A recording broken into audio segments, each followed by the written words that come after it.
Good morning, students. Today's lecture is on Judiciary in India. This is part 1 of the lecture and deals with the Indian judicial system as well as the Supreme Court of India. The lecture is for BA1 Semester 2 students studying Indian administration. It is by Dr. Vibha Sharma. The objectives of the lecture are to make the students aware of the characteristics of Indian judicial system, the structure of Indian judicial system, Supreme Court of India's composition, appointment and removal of judges, jurisdiction, as well as the position of the Supreme Court of India.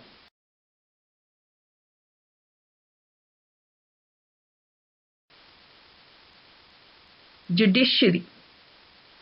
Judiciary in India is considered to be the guardian of the Constitution of India. It interprets the law. It helps in exercising judicial control over administration. It protects the rights of the citizens. It helps in settling disputes between the Government of India and the state.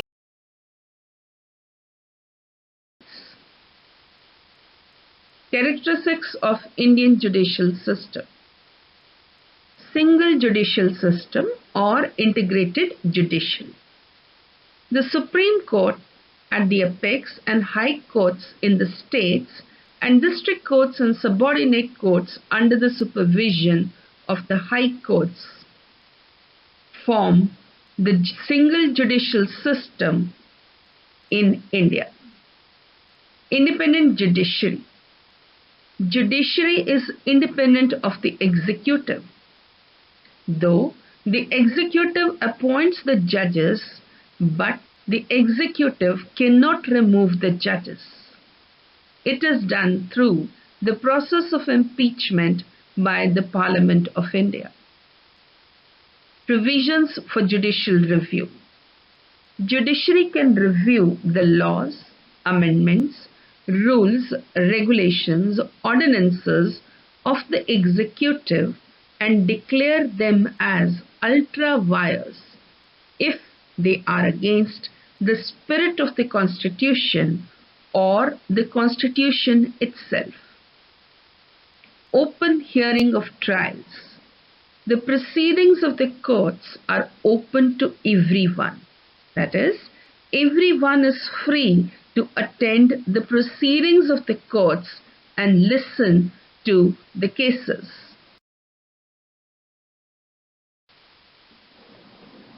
Lok Adalats. Indian judicial system provides for Lok Adalats for quick disposal of cases. Lok Adalats, having statutory status, are platforms to redress disputes pending before the court of law amicably. Special courts, fast-track courts.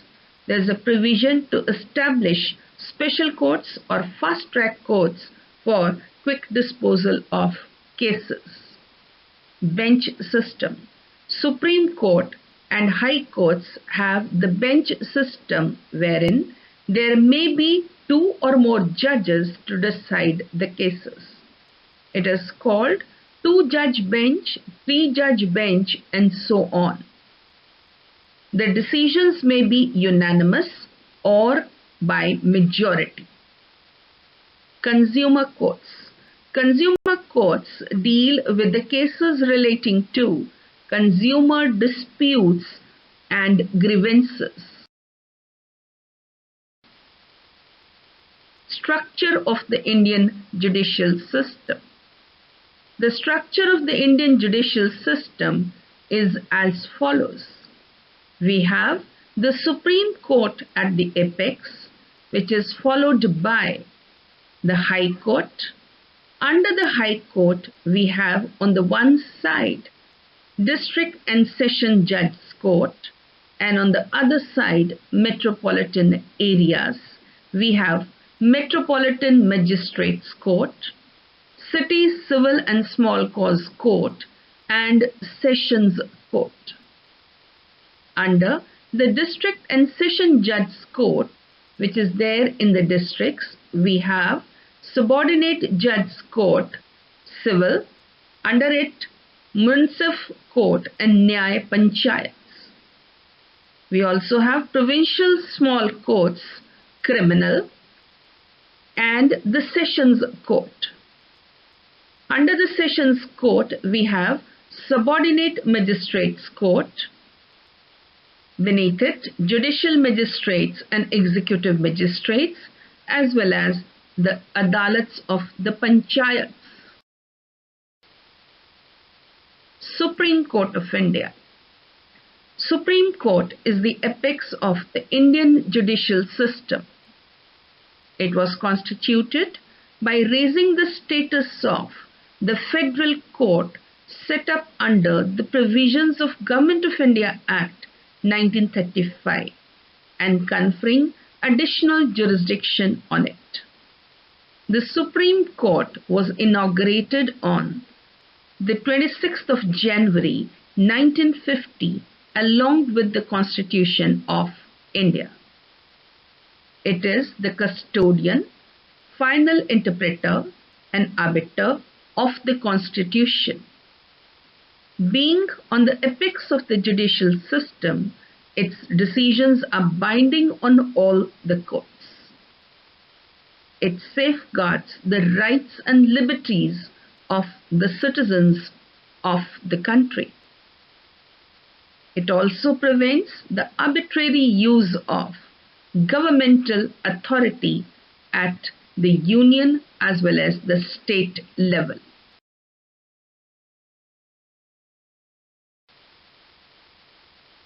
Composition of the Supreme Court. Article 124 deals with the composition of the Supreme Court. Originally, the Supreme Court consisted of one Chief Justice and 7 other judges. The Parliament has the power to decide the composition, jurisdiction and powers of the Supreme Court. At present, the Supreme Court has a maximum strength of 34 judges, that is, 1 Chief Justice and 33 other judges. The students can click on the links and read the details of this point. The Chief Justice, with the previous consent of the President, may request a retired judge of the Supreme Court to act as the judge of the Supreme Court for a temporary period. A High Court judge may be appointed on ad hoc basis if there is lack of quorum of the permanent judges under Article 127 and 128 of the Indian Constitution.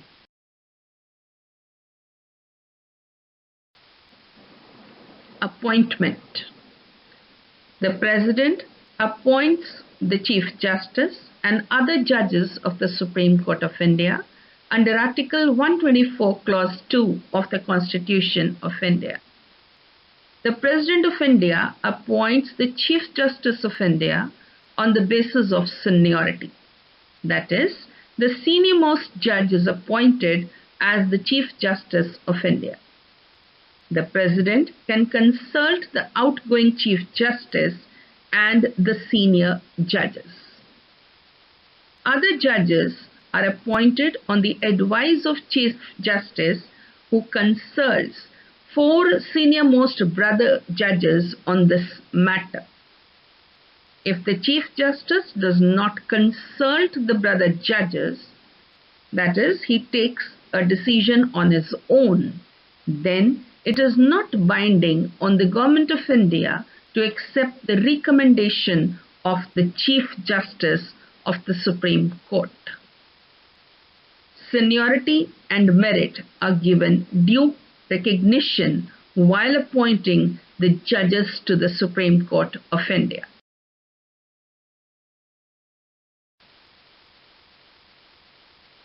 The qualifications. Qualifications required of a person to be a judge in the Supreme Court is he should be a citizen of India. He should either be a distinguished jurist or has been a judge of the High Court for a period of at least 5 years, or has been an advocate of the High Court, or 2 or more such High Courts in succession for at least a period of 10 years as per Article 124, Clause 3. Salaries. In order to maintain the independence of the judiciary, the salaries of the judges and the Chief Justices is charged upon the Consolidated Fund of India. Their salaries cannot be either increased or decreased during their tenure. Of course, in the case of financial emergency, their salaries can be reduced. Tenure of the judges. There is no minimum age or no fixed period of office. Once appointed, a judge of the Supreme Court may cease to be so due to the following reasons other than death. On attaining the age of 65 years, on resigning his office in writing and sending the resignation to the President of India, on being impeached by the Parliament. The grounds of removal are proved misbehavior or incapacity. Impeachment process. The Chief Justice of India and the judges of the Supreme Court can be removed only on grounds of proven misbehavior or incapacity through the process of impeachment. The process can be initiated in any house of the Parliament, that is, either in the Lok Sabha or in the Rajya Sabha. The resolution to impeach the President requires at least 14 days notice in writing, signed by not less than 1/4 of the total members of the House that is initiating the process. The resolution has to be passed by a majority of not less than 2/3 of the total membership of the House. The other House shall investigate or get investigated the charge levelled. The judge shall have a right to appear and be represented at such an investigation, and if after investigation a resolution is passed by a majority of not less than 2/3 of the total membership of the House sustaining the charge, then the judge stands impeached.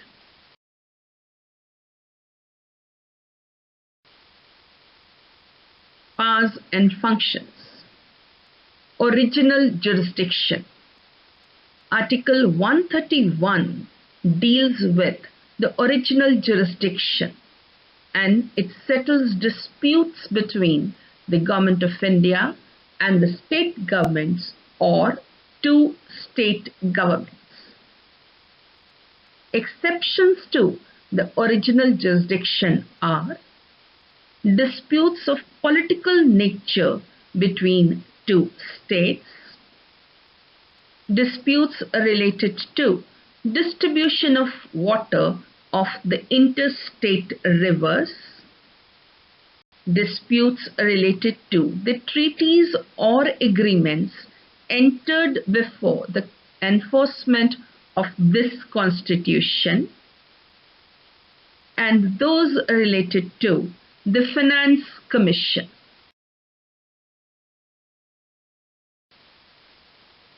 Powers and functions. Writ jurisdiction.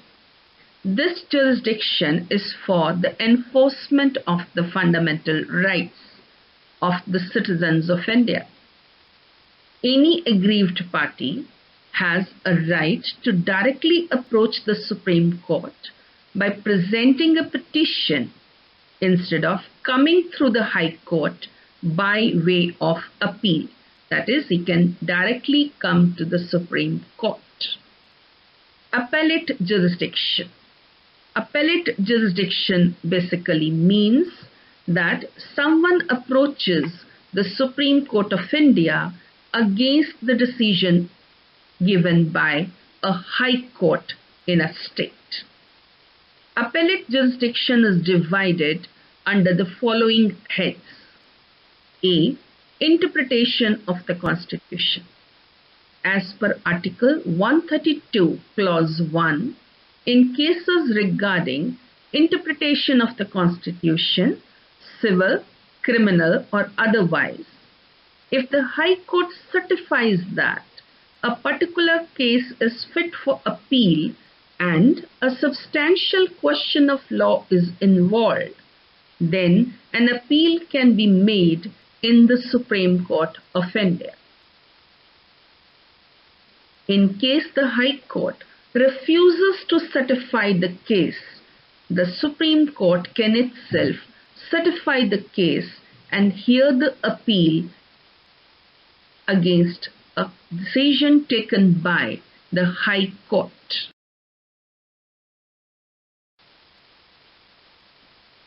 B. Civil cases. Civil cases can be taken to the Supreme Court against the decision of the High Court. C. Criminal cases. Criminal cases can be taken to the Supreme Court against a decision of the High Court in the following circumstances. When the High Court has reversed an order of acquittal of an accused and sentenced him to death. That is, a court has acquitted him, but High Court then, instead of acquitting him, has sentenced him to death. Second, when the High Court has drawn before itself any case from the subordinate court and sentenced a person to death. That is, the case was at a subordinate court. The High Court had taken the case to itself and then sentenced a person to death. And third, when a High Court certifies that the case is fit for appeal in the Supreme Court of India, and when the Supreme Court allows a special appeal against the judgment of the High Court.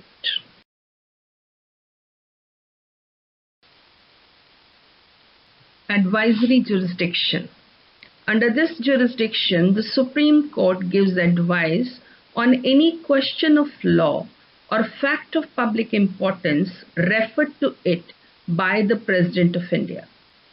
According to Article 143 of the Constitution, the Supreme Court may be required to express its opinion in case the President considers that the issue is of public importance and wants to get an authoritative opinion before such a law is enacted.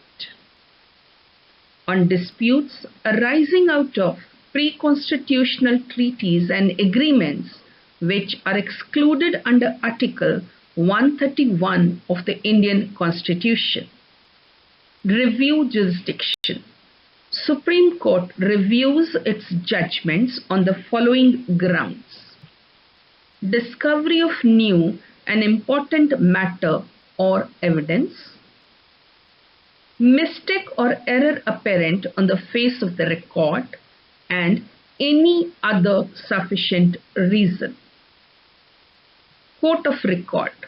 Supreme Court is the court of record, that is, the decisions, judgments or judicial proceedings of the court are recorded to be used by the lower courts as judicial precedents.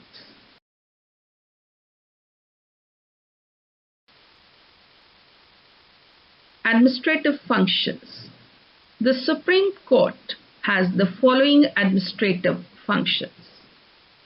It supervises and superintends the working of lower courts and makes the rules of procedure. It appoints staff other than the judges working in the Supreme Court of India. It makes rules and regulations for the advocates working in the Supreme Court. It can order the presentation of necessary papers or documentary evidence before itself. It investigates the charges levelled against the members of Union Public Service Commission. Position of the Supreme Court. The Supreme Court of India is the guardian of the fundamental rights of the citizens of India, the custodian of the Constitution of India and its final interpreter, the arbiter of disputes between the Government of India and the Government of State or states, and an advisor to the President of India on matters referred to it by the President. Thank you, students.